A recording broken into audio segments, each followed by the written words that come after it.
Welcome to the What Happens Next podcast. The podcast designed to, if you're thinking about the next chapter of your life, what you should consider and how to manage the transition when we reach crossroads in our lives. Now, I've been fortunate enough on this podcast to share some amazing insights, and I'm really lucky today to have a brilliant guest who's had a really fascinating life, and I'm sure has got a bunch of insight she can share to help you navigate your next chapter. Judy, how are you? How am I? I'm really pleased to be here, Chris, and thank you for inviting me. Oh, I'm really looking forward to this conversation. I really am. Let's start with a really open question. And I know all about you, but for the benefit of my audience, tell us a little bit about you. So my name is Judy Piatkus, and I am in the latter part of my life. I have had a very interesting life. I was very lucky that I was able to develop and build my own publishing company. I'm actually an entrepreneur at heart, and I run Piatkus Books for 28 years, and we were pioneers in the area of personal growth. We were publishing books on mindfulness before the British public knew very much about what it meant and how it could help people. And we were publishing books about astrology and feng shui and business books. And we were also known for popular fiction. I ran the company for 28 years, and then I made a successful exit. And since then, I've had a wonderful time. Amazing. And tell me how you got into publishing. How did that start? Well, as a young woman and a daughter, my parents were fairly Victorian. They were very focused on my earning a living. And it wasn't important to them that I went to university. So they didn't especially encourage me, although I went to a very good school. So when I didn't get good enough grades, they weren't that terrible, but they certainly weren't as high as were needed. I became a secretary, subsequently a PA, and I always wanted to work with books. So I always worked in publishing. When I was in my early 20s, I met a young man of the same age, and we were both ambitious. And we went into business together, publishing reprints of books that had been out of print a long time and selling them to libraries. So we were publishing popular novelists whose work had either become very successful, and we were publishing early books that were out of print, or we were publishing novelists who died a long time ago. Sure. And this company was very successful for a while, but as we grew more successful, my partner and I had different ways of thinking about how we progressed it. And we decided one day that we couldn't work together anymore. And I walked off with £50,000, which was my share of the business and quite a lot of money in those days. Yeah. And I started Piatkus Books on my own. And I had that company for 28 years. You know what's interesting? You're talking about setting up Piatkus Books and having a big business prior to that, when probably entrepreneurship wasn't as popular a phrase as it is today, right? So what did mum and dad say about that, and what did they think about you setting up your own thing? Well, my parents really struggled. I think they really struggled with it, actually. Yeah. I think my father had probably wanted a son. My father was... Well, he got two daughters, and I think he'd have liked one of them to be a boy. I mean, he was a loving, kind man, but he and I didn't really have a close relationship, and I wasn't terribly close to my mother. And I think my parents came from families where education was very important. Sure. My uncle had gone to Oxford, my mother's brother, and her two sisters had both gone to university. And this was in the 1940s that they'd gone to university, when it was very unusual for women. Yeah. But my parents really just wanted me to be able to earn my own living, because that was paramount to my father. And they didn't really expect me to achieve a lot in the world, because in the 1950s and 1960s, when I was growing up, there weren't very many women who were in the business. culture is different, right? Yeah. So my father really struggled, because he was the managing director of a building company, but he didn't own the company. And my father struggled, I think, because I was doing things that he would not have had the courage to do. Yeah. And my mother struggled because she was hoping I'd be the kind of daughter who was at home all day, and she could come over and look after the grandchildren, and we would go shopping together. Yeah. So they found I was a bit like a cuckoo in the nest. You know what's really interesting? So I'm a dad of two daughters, Judy, and that is so fascinating for me. And I'm sure you see it with your kids, how different they are. So Charlotte, my oldest daughter, is very academic, super smart, at uni at the minute, 21. My youngest daughter is smart, super smart, but in a fundamentally different way. So she's arty, she's creative, but she's got these social skills that actually we underestimate when we think about life lessons, don't we? I think sometimes we think about that academic route as I think it's changed over time, but even now we think about that academic route as the most important thing we can learn. But there's other skills that are fundamentally important in our own success in terms of life and business. So I'm curious, what skills do you think have really helped you in your life and business throughout the time? I think it's helpful that I'm a balanced person, and Yeah. I've got a fairly even temperament. So I would come in the office every day, and I'd be pretty much the same every day. So I think that's really helpful for everybody who's working with you. I think it's hard to work for a boss, and you're never quite sure what mood they're going to be in when they get in the office, And I have qualities of persistence and tenacity.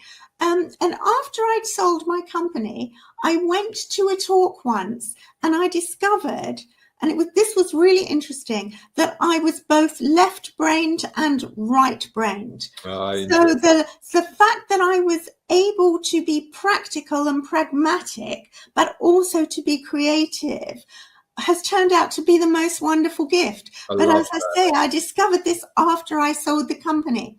So if you have a company and you're either one or the other, then you are going to need people around you who've got those other characteristics. So if, for example, you're really strong on finance, then you're going to need the creative people around you, and you're going to have to find people you trust. And if you're the creative person, you have got to work with someone who you trust when they say the numbers are just not going to work on this project. But luckily I was both. So I think that was really helpful for me and for everybody in the company, because it meant that I understood what everybody was doing.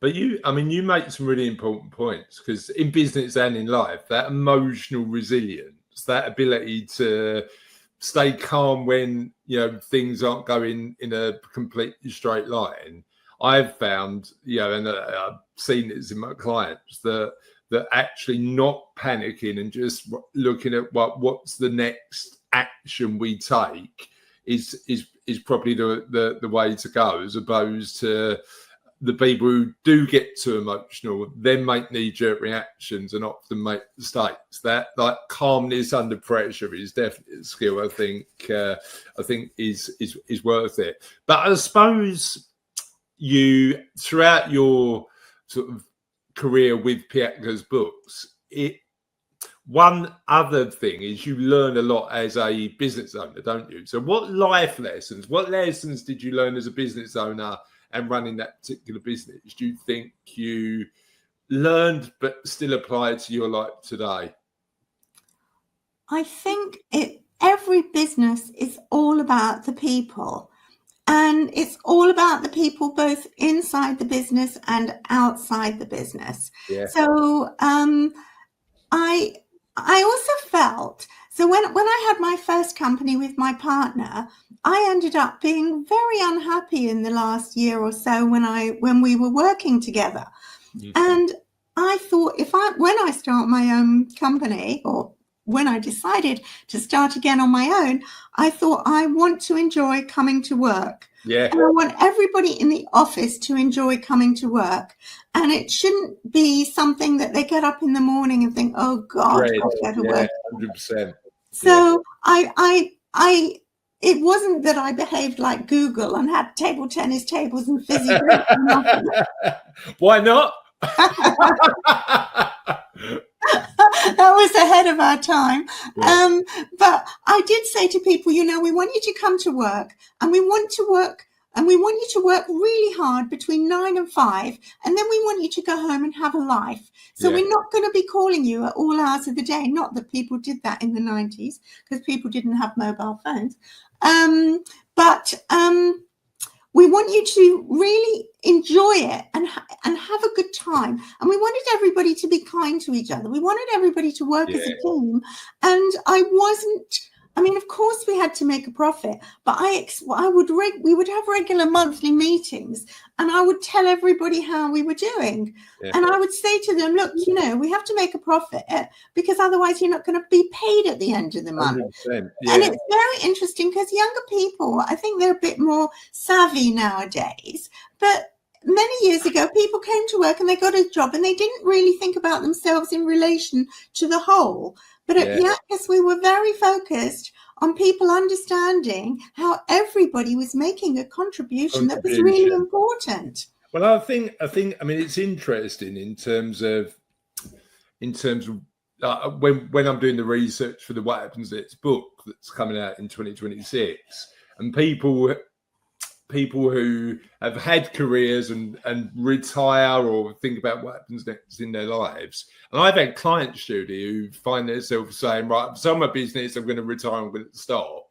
And then finding that the bit that's missing is purpose. So what am I doing now that gets me up in the morning, that's of value to the world, that I can contribute? And often, I speak with friends of mine who it really confuses me, because they go to work and go, I don't know whether what I'm doing is adding value. And I go, this is a really important element of your well-being, to do something you think helps people. And being, when you're part of an organisation, I think understanding where you fit as part of that mix is really important. Do you think culture's changed that over time? Do you think we're better at understanding what role purpose plays in our lives? Well, as I think I can fairly say that Piatkus Books was a pioneer in publishing business books in the 90s and after that, which were for everybody, because early in the 90s, most business books, there weren't that many business courses, and most business books were published for people who were academic or studying how business worked. Yeah. And of course, it has become much more complicated since technology. But when it comes to purpose, I think younger people are expected to know what their purpose is, or to be looking for their purpose at much too young an age. And when I was in my 20s and 30s, the topic was not on the table. Nobody talked about purpose. And I think it's too early to be thinking about your purpose in life. And there's a wonderful talk that you can listen to, and it's Steve Jobs giving the commencement address at Stanford University. You've heard it. So as he talks about doing what he loved, doing calligraphy. He dropped out and he studied calligraphy. He dropped out of what he started at university to do, and he thought he'd like to study calligraphy. And because of that, it led to his interest in fonts and design. And we all know that Apple is very clear in its design. Yeah. So I think when people are in their 20s and 30s, insofar as they can afford to do so, they should be experimenting with what they actually enjoy doing. What do you love? Yeah. No, that's really interesting. How about and I do just want to add, Chris, if you're not sure what you enjoy doing, think back to what you loved doing as a child. Yeah. And sometimes people remember, like, I liked building Lego, or I liked reading in my particular case, or I was really interested in being in the garden. I like being around nature and growing flowers. And here's another tip, if you're not sure what you really love, when you go into an airport or a large branch of a shop that has loads of magazines, what magazines are you drawn to? Because that will give you clues. Yeah, I love that. What did you love doing as a kid? Do you know what I mean? When it was only play, when it was just play, what did you love doing? You know, you mentioned about younger people not actually, there's no need for younger people to look at purpose. Do you think it changes as we get older? Well, as we get older, we began to see how the threads of our lives link together. And so in my case, nobody talked about purpose when I was younger. And when I started my company, if you had asked me, I would have said, well, my purpose in life is to sell as many books as I can. Yeah. Like, straightforward. How about now? Yeah, and we were very clear about our mission statement, because in the 90s it was all about mission statements. So our mission statement was to entertain, to inspire, and to inform. Yeah. But as I grew older, I realized, because of the nature of the books we were publishing in the area of personal development, I realized that my purpose in life was to open people's minds to new ideas. And after I sold my company, I did a certain amount of speaking about how to create a successful exit when you're ready to leave your company. And then I did various other things, but everything about me is about opening people's minds to new ideas. And I realized that's actually been my purpose throughout my whole life, whether publishing, speaking, or just having a chat with you. That's so interesting, because actually you found your purpose. You could, the phrase that I love that you use, Judy, is connecting the threads. And sometimes you've got to just do stuff to connect the threads retrospectively, right? You've got to try things out. But one of the things I was fascinated about when I was reading your story is the fact that you were trying brand new things in publishing decades ago. And I'm really curious when I speak to clients and they're making big changes in their lives, they're selling their business, or they are deciding to stop a career they've done for 30 years. I'm really curious when I was reading your story about how you perceive risk, how you perceive trying out new things, and has that perception of risk and trying out new things changed over time? I am always up for trying out new things. I don't think What's the last thing you tried out? Never change. No, I'm the same. What's the last thing you tried out that was new? Well, I travel to new places.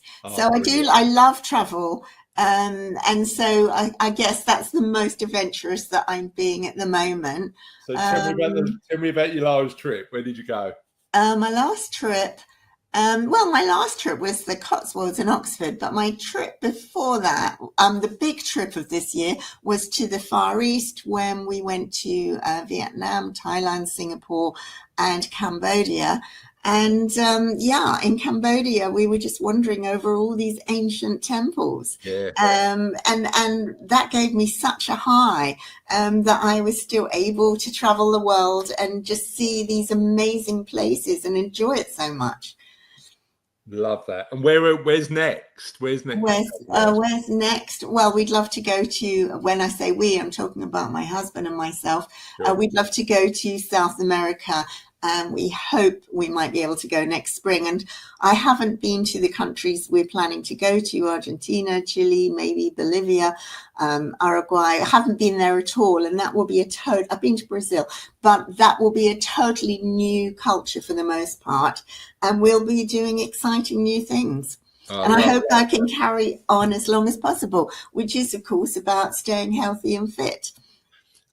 And that's part of the mix, isn't it? Part of the mix is that physical well-being that allows you to do these new things. So what's fascinating to me is that attitude throughout your life of just trying out new stuff. Has that how you see risk changed, or are you the same now as you've always been, do you think?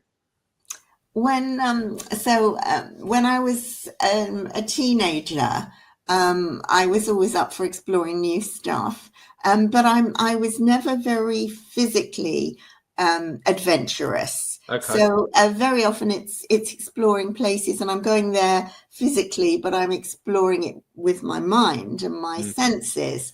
But I'm not someone who ever wanted to go bungee jumping or horse riding or driving fast cars.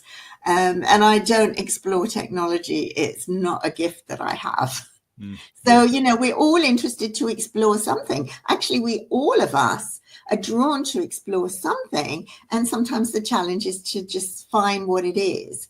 And I think you have to be patient, but you also have to be ready to recognize the opportunity. So I was chatting with a friend about, this was about 12 years ago. And I said, what are you doing now? And he said, I'm just about to do a degree. And I said, what's the topic? And he said, it's in leadership. And he was telling me about it. And I thought, that sounds interesting. And I have never been to university, as I mentioned before. And I said, do you think they'd let me come on this course? Because it was a master's. And lo and behold, although I hadn't been to university before, because it was a degree in leadership and because I'd done all the basic spade work of being a leader, Sure. I went to university and I spent 18 months learning how to write essays, because I hadn't written any essays since I was 15. That was the most challenging part of it. So there's always something to learn. Yeah, and it's that. I mean, like the psychologists call it growth mindset, don't they? The opportunity to just continue to develop and evolve throughout your life. And it's certainly something that we talk to our clients about in terms of saying this chapter of your life with the right mindset is a real opportunity to do the stuff that you've never done before and try out new things. I love that. Now, this podcast, Judy, is called What Happens Next, because it's designed to help people who are approaching a transition point in their life think about what happens next and the things that they could potentially do. And you've gone through a bunch of your own What Happens Next moments, from selling the business to opening the Conscious Cafe to becoming a psychologist, a psychotherapist, to becoming a coach, to run a non-profit, and as mum. What have you learned through all of those changes, and what helped you decide what was next when everything was in a state of flux and changing? I think the most important thing is to be patient, because the answers don't come when you expect them to come. So answers often come when our minds are fairly empty. We might be going for a walk, or you might be just sitting in the park, staring at the trees. And I think the most important thing about deciding what comes next is to be patient. You can't sit there and say, right, what comes next, and expect the answer to immediately come. So be patient, and then trust your intuition, trust your instincts. So if an idea comes for you and you think, that sounds good, don't immediately look for all the reasons why you couldn't do it. So if your heart gives a little leap and you think, oh, that sounds fun, don't give yourself a hard time. Instead of thinking why you can't do it, think, well, how can I make that happen for me? So if it doesn't seem that practical because of your age or because of your financial circumstances, nevertheless, there might be a way of doing it. Just sit with the idea for a while, and you can sometimes make up your mind and set your intention. That's really important. I'm going to achieve that. What are the steps that I need to take? Or how can I do this in a way that will work for my life now and for the people who surround me? Because if you've got a family or other people that you have to take into consideration, then you've got a problem and you're going to have to find a way to solve it. And because I'm an entrepreneur, I like solving problems. If you don't like solving problems, definitely don't run your own company. But if you have been running your own company, you're used to solving problems and you're going to be able to solve the problems. So sometimes somebody rings up with an opportunity, or you see something online and you think, well, that'd be lovely. And you've got to pay attention to it. And don't think it's just for other people. I mean, you've got to think, well, why couldn't I do that? Well, I love the point you make about asking yourself, instead of shutting it down, just ask yourself how, and then take the steps. I think that's so important. And help me understand. Give me an example of when you've done that in your life. When you've thought, I really want to do that, and then you've gone, right, how do I get there? I think the answer, so I've got a couple of examples. The first was the university one. I mean, my friend called me, told me about the subject. He sent me the prospectus. I read it. I thought, I want to do that. And I filled in the application form. Love that. And they accepted me. I mean, it was just like, I immediately thought, this is my chance to go to university and study something that I'm interested in, which is leadership. And if you'd asked me if you'd said to me the week before, you're going to go to university and do a degree, I was in my early 60s at the time, I'd have thought, that is ridiculous. I love that. That's crazy. You know what I'm curious about, though? Like, because you'd been a leader throughout your life, what did you learn about leadership from that experience? Well, leadership is accepting that it's not a comfortable place to be. And I actually learned this at university. And I learned it because we had a lecture on 4 philosophers, and one of them was Nietzsche. And I think this is what I took away the most important from university, which is a leader stands apart from the herd. And that's why it's an uncomfortable place to be, because you have to put yourself out there and you have to hope people are going to follow you. It's hard to be a leader without any followers. So, all of us can think about it. We're all so familiar with followers on social media. But what is a follower really when you're building an organization, when you're building a company, when you've got a project, when you want to you might want to create a charity, or you might just want to do a project that raises money on a single occasion for some charity that you care about. So anything. So why are people going to follow you? And so that's really interesting, because being a leader is not a comfortable place to be, and you're not part of the herd. So I found that probably the biggest learning that I took away from university.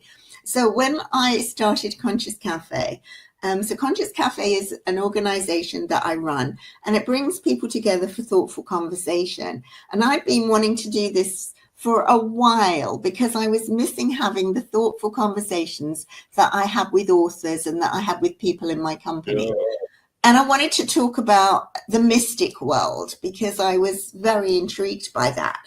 And it got to the point where I had no project in front of me. There was nothing on my desk, on my home desk, after I'd sold the company. It was about it was 2 years after I'd sold. No, it was 2011 I started it. So it was actually 3 years after I'd not had the company. And it had been in the back of my mind. And I thought, well, who am I to start something?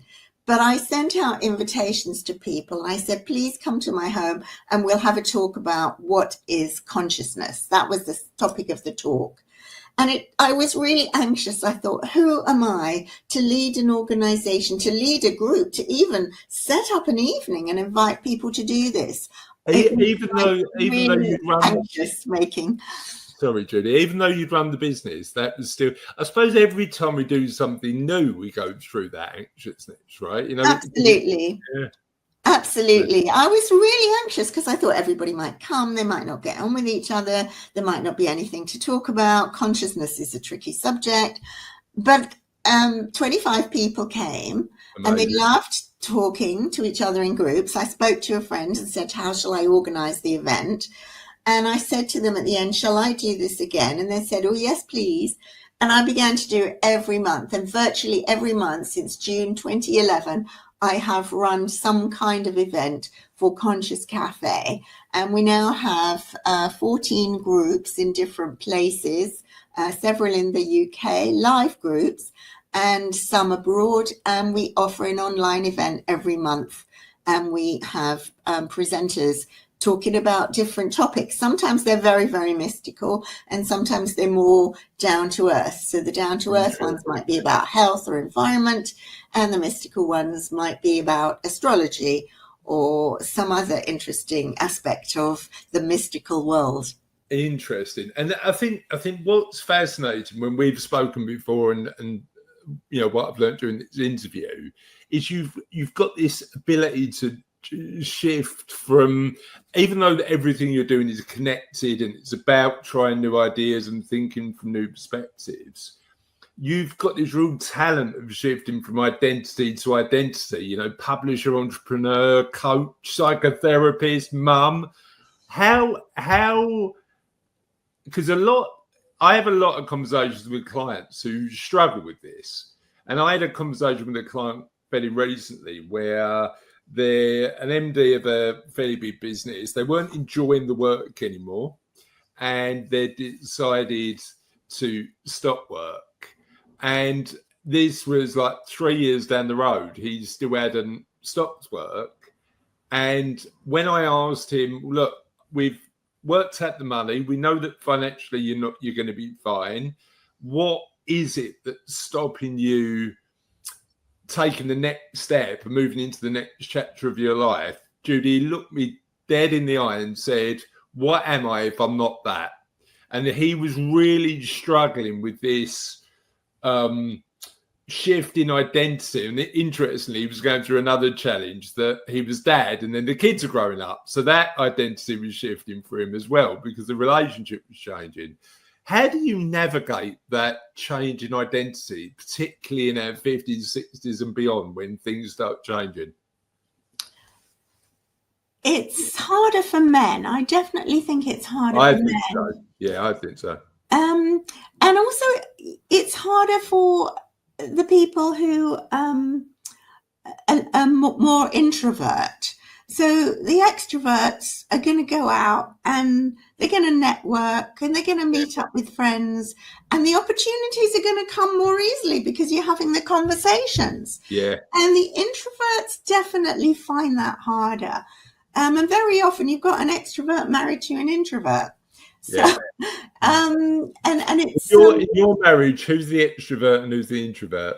Now, if you met my husband, you'd think he was the extrovert, but actually, of course, it's me. So if you met him, he's very chatty, very friendly, very sociable, but he doesn't need to be around other people. Yeah, he's the same way that I do. Places. Yeah. So that's the challenge for more men, because in a relationship, more men are often the introvert, not always. And I knew this was going to be an issue for me, because I had been able to say I was a publisher for the whole of my working life. And I began to prepare emotionally for it. I mean, it did help that we published books on the topic, personal development. Yeah. So I began to prepare emotionally for it. I thought, once I've sold the company, I will no longer be able to say I'm a publisher. So who am I? Who am I? Yeah. And actually, I had 2 or 3 things that I was interested in. And I did have another little company which was doing something slightly different. I was fairly passive in it. And I decided I would say I have a portfolio career. So when I was networking or meeting people socially, I would say I have a portfolio career. So that is a totally meaningless phrase. But it could mean anything, couldn't it? Yeah. So most people are not that interested to inquire further. But every now and again, people would say, well, that sounds interesting. And then I would say, well, I do a little bit of speaking, and I've got a little company, and then after 3 years, Conscious Cafe came along. So I think if you're planning to do this, you have to start preparing yourself emotionally. And if you're really struggling with it, I would suggest that you get a coach, possibly someone like you, Chris. To be perfectly honest, it's really hard to do it on your own, because what happened was, apart from my degree, I had been running my publishing company for many years, and I became interested in doing a bit of volunteering on a helpline, a bit like the Samaritans, although it wasn't the Samaritans. And this was in the 90s, when you went home from work and you didn't have email, you didn't have computers, you actually switched off. So I did some volunteering work, and then I did some work as a bereavement counsellor. And then I thought, I could be much better at this if I actually did a counselling course. So I did a counselling course. This was in the evenings in my late 40s. And I loved it so much that I went on to do a diploma in psychodynamic psychotherapy. And I was doing it from 2 o'clock to 9 o'clock on a Thursday afternoon. And I said to my colleagues, look, I know this is a bit weird, but if I said to you, I'm going to play golf, it would not be totally weird. So just think of me as playing golf. Yeah, I'm not in the office. Still doing that then, but I happen to just be nipping off to college. So what I learned during my period of training to be a psychotherapist, you have to go into therapy yourself. I'd never been in therapy. And when you're in therapy, you actually learn a lot about yourself. Sure. And you actually can't do it on your own. You have to do it with someone else. So that developed my self-awareness. And I think when people are moving from one massive phase, especially if you're a man and this has been your career and this has been your whole life and it's occupied all your thoughts, except when you were thinking about family, friends and relationships, then it's good to become self-aware and to understand yourself better, because when you understand yourself better, you have the route to peace of mind. And when you've got the route to peace of mind, you can enjoy life more. What I'm really curious about is how long that journey took for you. So if somebody was thinking about, okay, well, I think I need to go through this transition. I feel like I'm approaching a crossroads, but I'm concerned about this identity shift. How long did it take? You can't put a time on it.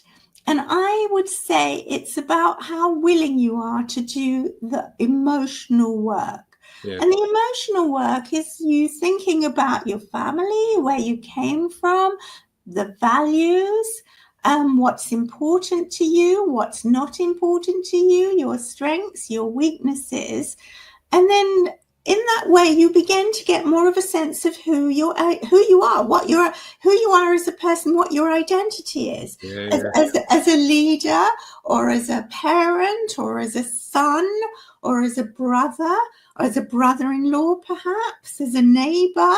There are so many areas where we have an identity, and we don't always recognize the skills and the gifts that we bring to the people who surround us in those different relationships.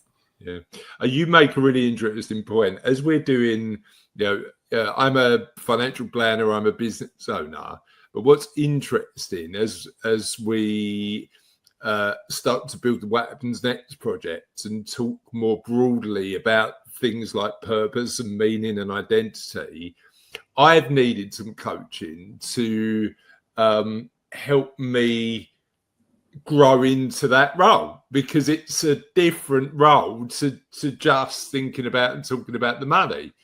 And it's been such an insightful process.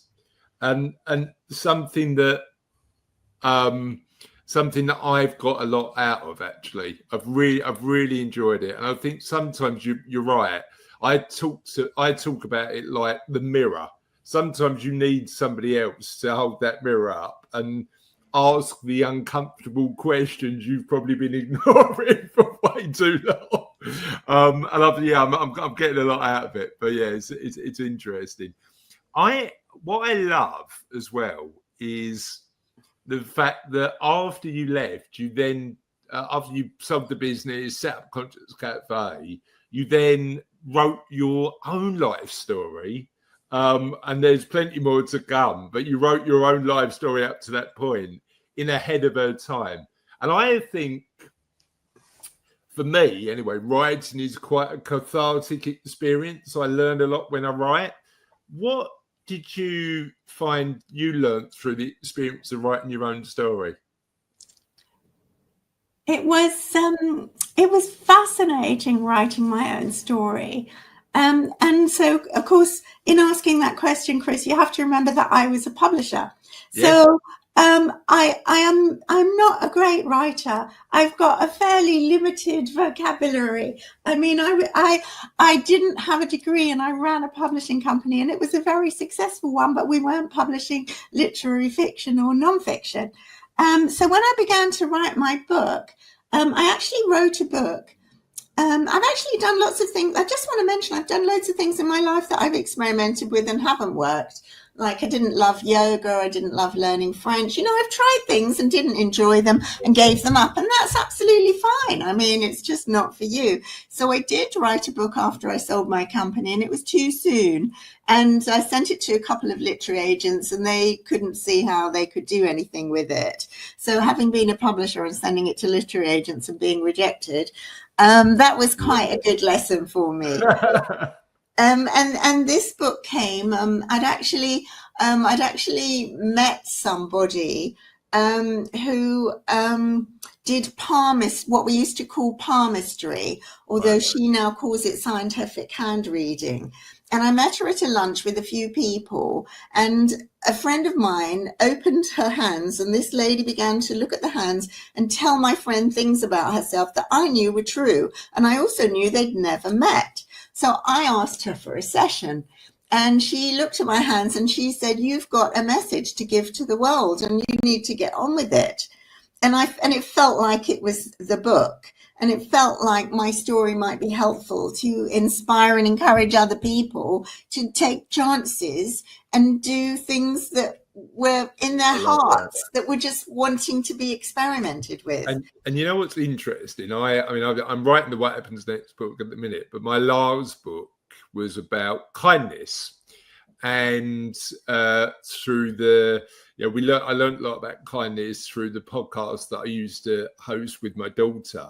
And I love it. It's one of my favorite things when somebody writes to you, somebody emails you, somebody approaches you and says, that book and one of the ideas in that book helped me in some way. And it might be tiny, but actually just hearing that something you've communicated to the world has helped somebody else is quite a humbling thing to go through. That's what I found. What did you find about it?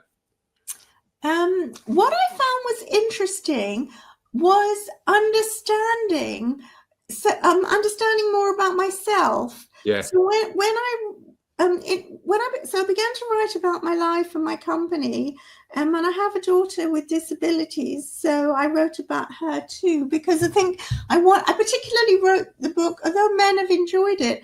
I wanted women to feel empowered when they read it, and that they could do something even though they had children with challenges. So when I was writing the book, it actually took over my life. And that was very interesting, because I'd write something and then I'd wake up in the morning and a whole load of stuff that I didn't know was in my memory was sort of ready to be downloaded. And so it enabled me to make sense of why I'd taken particular decisions in my personal life, but also in the company. So I think that what I produced in the end offered more than I would have expected. But I- then after that, I learned my lesson from when my book was rejected by the literary agents the first time. And I went to a freelance editor who I respected, and I got her to review it and give me her opinion. And I took her advice. Love that. We haven't even come on to that particular part of the subject of you being a mum and particularly a mum to a disabled child.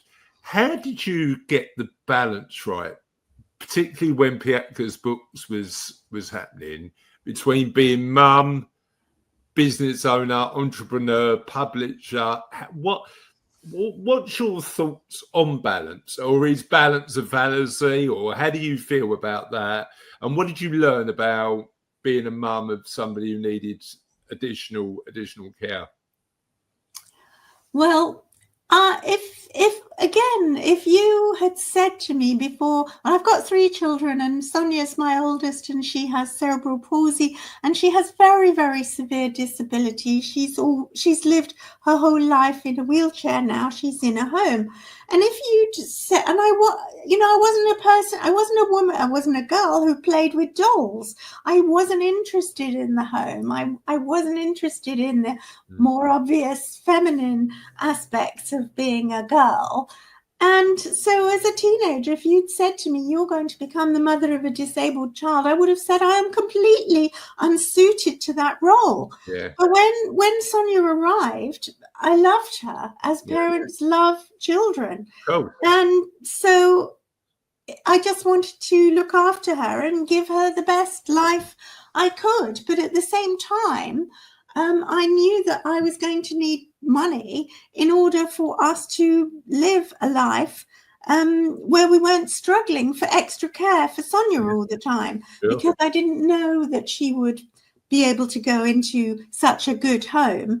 And she was actually offered a place there when she was 9, but I didn't know that would happen. And if you've got a child with disabilities, everything costs more because they need different things. They need, and you need help and support. You want to be able to go out for the evening and leave her at home with someone who you trust. So you've got to pay for that. Yeah. So I was very motivated to earn money for that. That was really motivating me to earn money and do well and have control over my life and have sufficient for all our needs as a family. Yeah. I think it's interesting because like you that element of, you know, money is, you want to support the people you love, you want the freedom, you want the elements. It's not the money in and of itself, it's what it can provide you in terms of helping the people you love. I want to quickly revisit Conscious Cafe, if you don't mind, Judy, and talk about what you've learned from the experience of running Conscious Cafe. You get a bunch of diverse people together, all with different sort of perceptions on the world and experiences. And I'm curious about what you've learned about life, identity, meaning, purpose, all of the important things from getting those people together on a regular basis. Well, one of the things that I really gained from doing my psychodynamic psychotherapy course is an understanding of just what it means to be with people, and just to ask them about themselves and be interested in them. And if they tell you difficult things, I've sort of learned phrases to sort of respond. So that makes it easier to be in conversation with people you know. So what I've learned from Conscious Cafe, and I'm just going to quickly digress and tell you that I first started a group when I was a teenager with a friend, and it wasn't until I'd had Conscious Cafe a few years that I remembered that as a teenager I'd started a group with a friend because we wanted to meet more boys.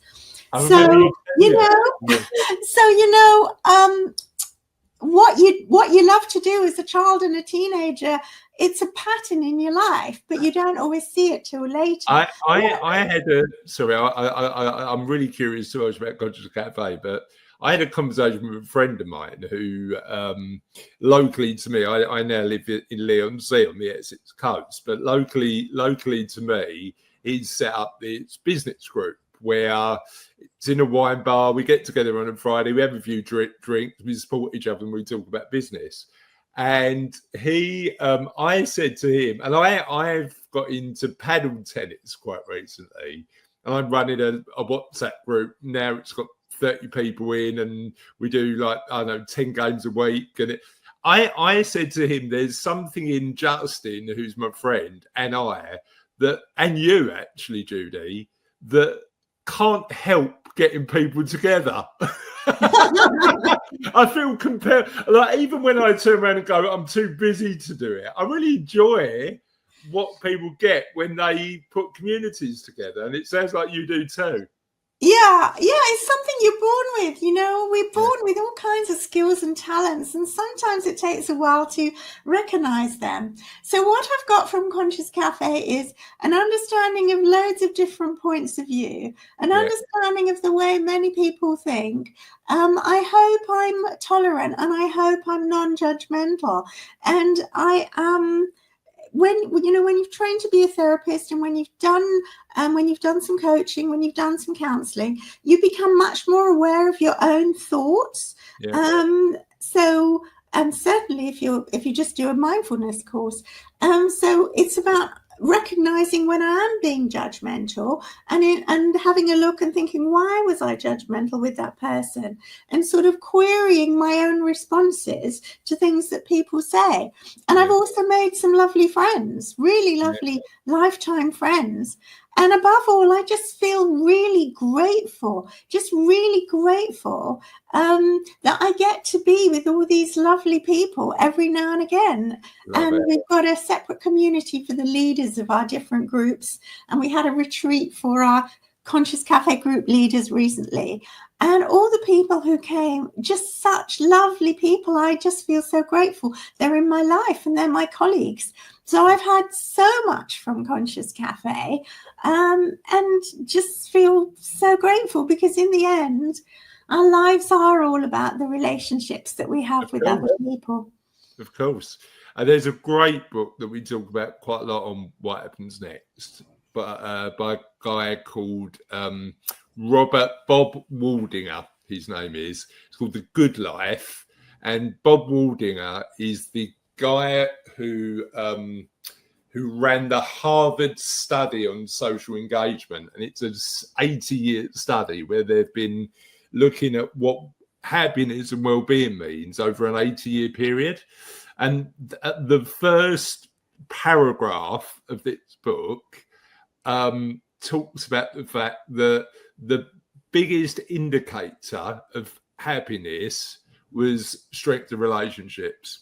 How deep and how positive our relationships are. It's an amazing book. It was really, really insightful. But I think sometimes we lose that, in pursuit of, and we as you say, we've all got to earn money and build businesses and do all that sort of stuff, but often not focusing. And I do think my experience is that men struggle with this more than women. I think women are better on it, and I know that's a generalization, but that's what I see. Like, just understanding that social relationships are fundamentally important to our well-being is really important. Now, Judy, this podcast is designed to help people primarily in their 50s, 60s and beyond navigate what happens next in their life. And I'm after a top tip. So what tip would you recommend if people are thinking they want to make positive change to do today to help them work out what happens next? Do you know what's coming into my head? Because I feel very strongly about this at the moment, because we are living in a very chaotic time on the planet. And it's very hard for so many people. And there's a lot of division, and there's a lot of intolerance, and there's a lot of hardship, and there's a lot of pain and violence. And I really feel that you've got to be grateful. You've got to be grateful for all the good things in your life. And if you make a list of what you've got that's working for you, what you're grateful for, all the good things that you've had in your life, and sometimes it's as basic, and we're living in the UK. Sometimes it is as basic as going to the tap, turning it on, and A, water comes out, and B, it's usually drinkable. Yeah. And so whoever you might be, have been born at a time when you had basic things that enabled you to get through life to this point. Clearly, you've managed it. And obviously, some things have worked. So make a note of what's worked and think about why it's worked, and think about what skills and what talents you brought to that situation so that it worked for you. And then think what skills and talents that you've already got, what resilience you've got to this point, you're still here, you've got all that, and how are you going to enjoy yourself taking it forward? I love that. And it's really interesting. I know that I'm lucky. I know that I've been fortunate. And it's when I have conversations with friends about this, they often say, you're not lucky, you worked hard. And I think that ignores the point that you're making, because actually we're fortunate. Even if we have put the work and effort in to build something, there's always an element of luck. And even if that luck, as you say, is you're born in a country where you can turn the tap on and get drinkable water, is a big win, isn't it? So where do you think for your life the balance of luck, skill, and the hard work sits?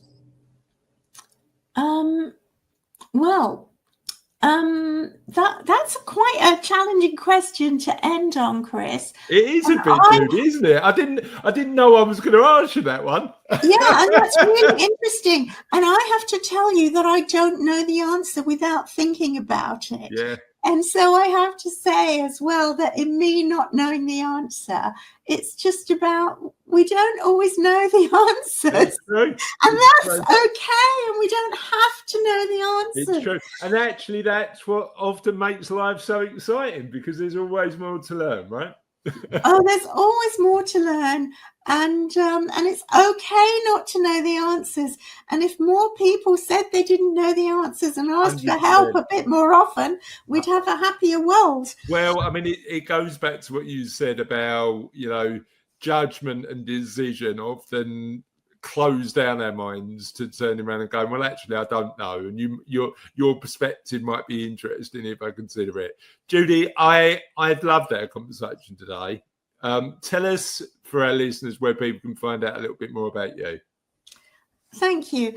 Well, I have a website, which is www.judypiatkus.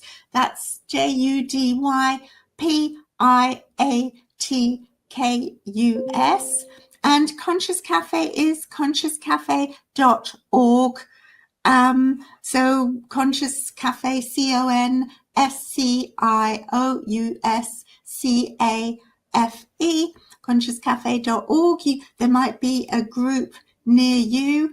Our nearest group to you, Chris, is way up the coast in Great Yarmouth, but it's run by a lovely guy called John, if you're ever in Great Yarmouth. Oh, perfect. And and you can find me on social media, LinkedIn, Facebook, Twitter. So thank you. Thank you so much for inviting me today.